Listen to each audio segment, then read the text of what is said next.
Tout ce que nous avons vu jusqu'ici signifie en somme que l'onction, grâce à son unité essentielle, nous fait entrer dans un nouvel ordre de choses, un ordre de choses divin. Il nous faut maintenant considérer l'onction sous un autre aspect. Il y a un autre terme qu'on peut employer à ce propos, terme qui n'est peut-être pas aussi heureux à certains égards, mais qui a néanmoins sa place ici dans la signification qui lui est propre. L'onction nous introduit dans un système divin. Le mot système n'a pas la faveur de tout le monde et nombreux sont ceux qui l'emploient dans un sens péjoratif. Libérons-nous de cette idée et mettons-nous dans l'esprit qu'il y a un système divin, un système céleste, un ordre de choses qui concerne le ciel. Le tabernacle dans son ensemble représentait l'image des choses qui sont dans les cieux, ce qui signifie bien d'après l'épître aux Hébreux que les choses célestes elles-mêmes constituent un système céleste, un ordre de choses célestes, ordre de choses à la fois général et précis, embrassant tout un ensemble, sans négliger aucun détail. Le tabernacle n'étant qu'une image, une représentation du système céleste, au-delà de l'image, il y a nécessairement l'ordre divin, le système céleste lui-même. Or, remarquez-le, Christ et son corps constituent non seulement un seul homme nouveau, mais un véritable ordre de choses, un système. Si vous voulez, Christ est représenté dans l'ancienne alliance par le tabernacle, par le temple. Et l'on peut voir fonctionner là tout un ensemble extrêmement détaillé et complet.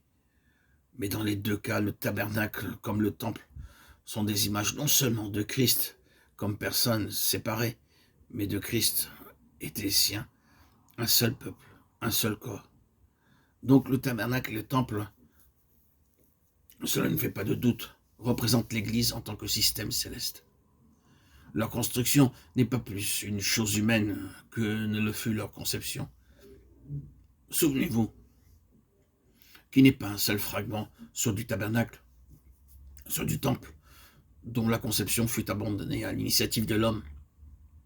Dans ce système, toutes les idées humaines ont été exclues. Les pensées de l'homme, les appréciations humaines n'ont eu dans cette affaire aucun loisir de s'exprimer. Quand il nous est dit que le Seigneur remplit Betsalel de l'Esprit de Dieu, de sagesse, d'intelligence et de savoir pour toutes sortes d'ouvrages, cela veut dire que l'onction exclut l'homme de cette entreprise et ne laisse aucune place à son jugement personnel. Chaque détail, à un fil près, était gouverné par le Saint-Esprit.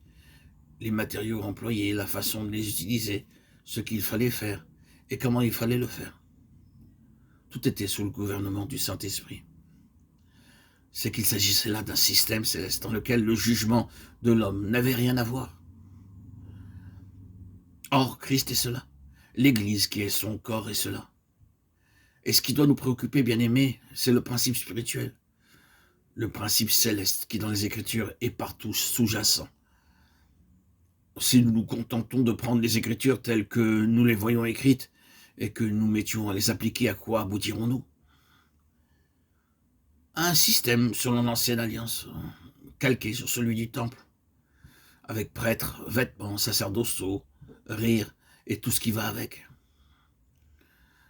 Même pour le Nouveau Testament, il n'en va pas autrement. Mettre le Nouveau Testament en action tel qu'il nous apparaît dans sa lettre, c'est tout simplement mettre sur pied un système terrestre.